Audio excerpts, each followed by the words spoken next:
Cette vidéo vous donne les principales clés de compréhension de la curation. C'est une amorce pour discuter et approfondir des points pratiques lors de la prochaine classe virtuelle. Une petite définition pour démarrer, tirée de Wikipédia. La curation de contenu est une pratique qui consiste à sélectionner, éditer et partager les contenus les plus pertinents du web pour une requête ou un sujet donné.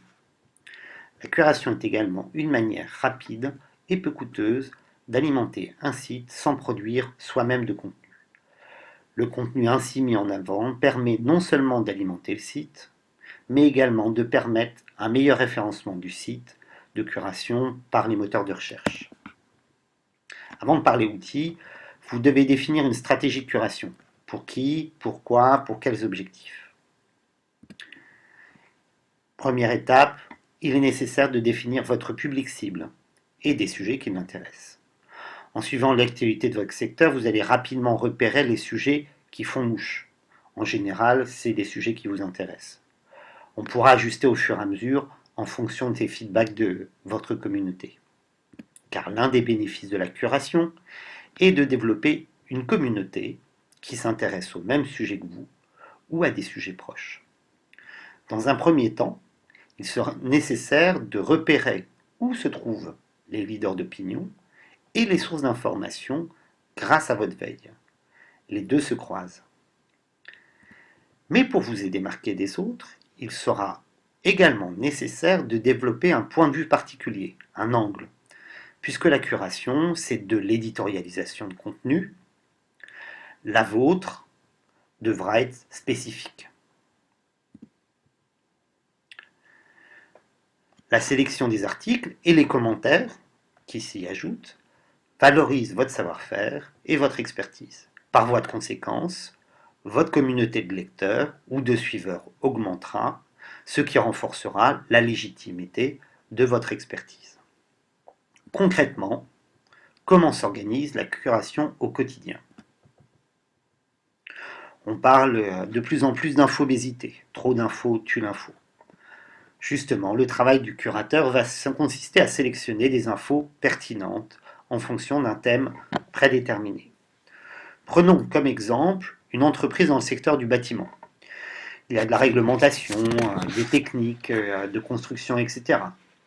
Elle veut développer son image sur les réseaux.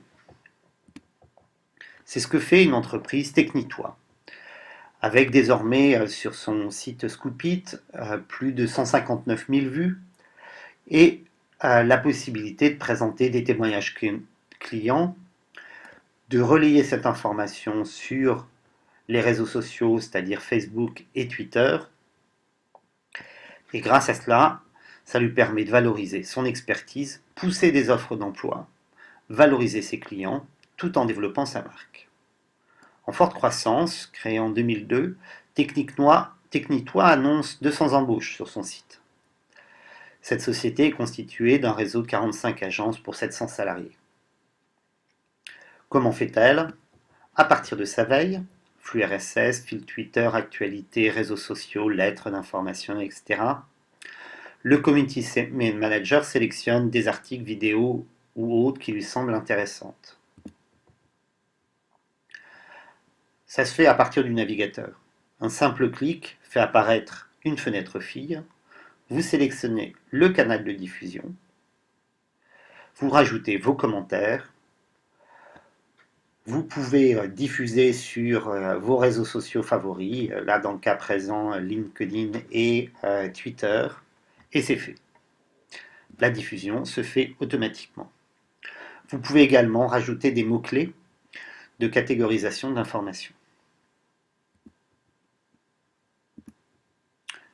Pour synthétiser, la première étape consiste à identifier des sources d'informations, blog, Twitter, YouTube, etc.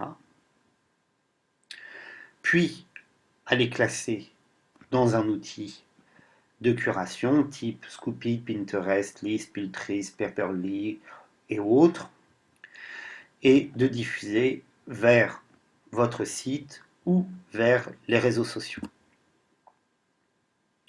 Quelques solutions et ses usages. Pour mieux les comprendre, il faut les utiliser, évaluer les avantages et inconvénients. en fonction de vos objectifs. 5 solutions: Scoopit, Pinterest, Peertree, Storyfy, Flipboard. Il y en a plein d'autres. Paperly, Evernote sont des exemples aussi fortement utilisés. À vous de trouver chaussure à votre pied.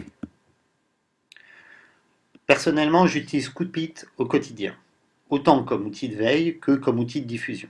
Ultra simple à mettre en place et à utiliser.